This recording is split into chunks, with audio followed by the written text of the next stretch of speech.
देखिए क्लास 10 की एक्सरसाइज 8.1 का जो क्वेश्चन नंबर 2 है, क्वेश्चन में हमें गिवन है एक फ़िगर हमें गिवन है और फिगर हमारे पास ये है और इस फिगर के बेस पे हमें क्या फाइंड करना है, हमें फाइंड करना है tan p minus cot r। ठीक है, अब देखिए सबसे पहली बात तो ये आ जाती है कि जो फिगर हमारे पास है उस फिगर की जो है टू साइड्स तो हमें गिवन है, तीसरी साइड हमें यहाँ पर गिवन नहीं है। तो सबसे पहला काम क्या करेंगे, आप जो तीसरी साइड है उसको निकालेंगे। ठीक है, अब आपको जो है ये मालूम है कि अगर कभी भी कोई भी ट्रायंगल राइट एंगल ट्रायंगल होता है, यानी कि जिसमें एक एंगल 90 डिग्री होता है, ऐसा ट्रायंगल होता है और उसकी हमें कोई दो साइड्स मालूम हो और तीसरी साइड हमें फाइंड करनी हो, तो आप जो है पहले पाइथागोरस थ्योरम का यूज़ करके उस साइड को निकाल लेते हैं। जब वो साइड आ जाती है तो फिर जिन चीज़ों को हमें निकालना है हम उन पे आ जाते हैं। ठीक है, तो सबसे पहला काम क्या करेंगे, आप क्यू आर निकालेंगे बाय पाइथागोरस थ्योरम, और जब पाइथागोरस थ्योरम से क्यू आर आ जाएगी तब हम इनको कैलकुलेट करेंगे। ठीक है,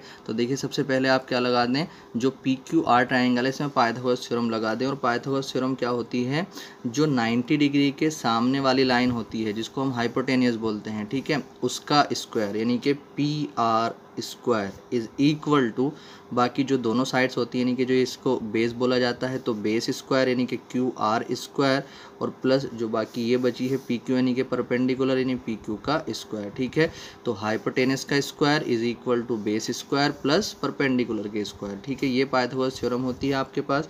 अब आप क्या कर सकते हैं, अब आप पी आर तो आपको जो है गिवन है, पी आर कितना था 13 टू द पावर 2 आ जाएगा, इक्वल टू क्यू आर आपके पास कितना है, क्यू आर आपको फाइंड करना है। ठीक है, और प्लस पी क्यू कितना था 12 टू द पावर कितना आ जाएगा 2, 13 टू द पावर 2 का मतलब 169 is equal to Q R square, और प्लस ही कितना आ जाएगा 144।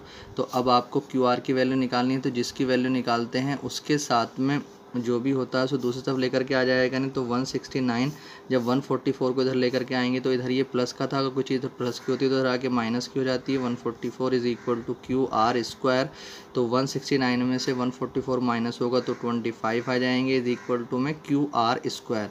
तो आप इधर इसको क्यू आर स्क्वायर को इधर लिख सकते हैं, 25 को इधर लिख सकते हैं। अब जिसकी वैल्यू निकालनी होती है, अगर उसके ऊपर स्क्वायर होता है तो उसके ऊपर से स्क्वायर हटा करके सामने वाले पे रूट आ जाता है। अब 25 का रूट कितना होता है 5, तो आपके पास जो क्यू आर आ चुकी है वो कितनी आ चुकी है 5 सेंटीमीटर।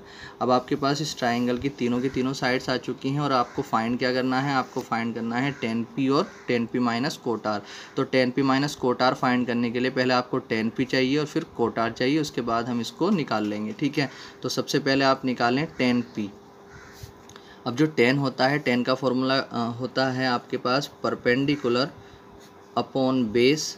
ठीक, अब आपको ये मालूम है पी एंगल की बात चल रही है, तो जिस एंगल की बात चलती है वो जिस लाइन पर बना हुआ होता है, वो तो हो जाता है बेस, और उस एंगल के सामने वाली जो लाइन होती है वो परपेंडिकुलर हो जाता है। ठीक है, तो अगर हम tan p की बात कर रहे हैं तो p के लिए जो बेस हो जाएगा वो तो हो जाएगा पी क्यू, और परपेंडिकुलर क्या हो जाएगा क्यू आर। तो यहाँ पर परपेंडिकुलर आ रहा है तो tan p के लिए परपेंडिकुलर कितना हो जाएगा क्यू आर, और अपॉन बेस कितना रहेगा पी क्यू। ठीक है, तो आप देखेंगे जो tan p आ जाएगा वो क्यू आर कितना था आपके पास 5, और अपॉन में पी क्यू कितना है आपके पास 12। ठीक है, तो जो है tan p आ चुका है। इस तरह से आप कोट r निकालें, कोट का जो फॉर्मूला होता है कोट tan का उल्टा होता है, तो ये क्या हो जाएगा बेस और अपॉन परपेंडिकुलर।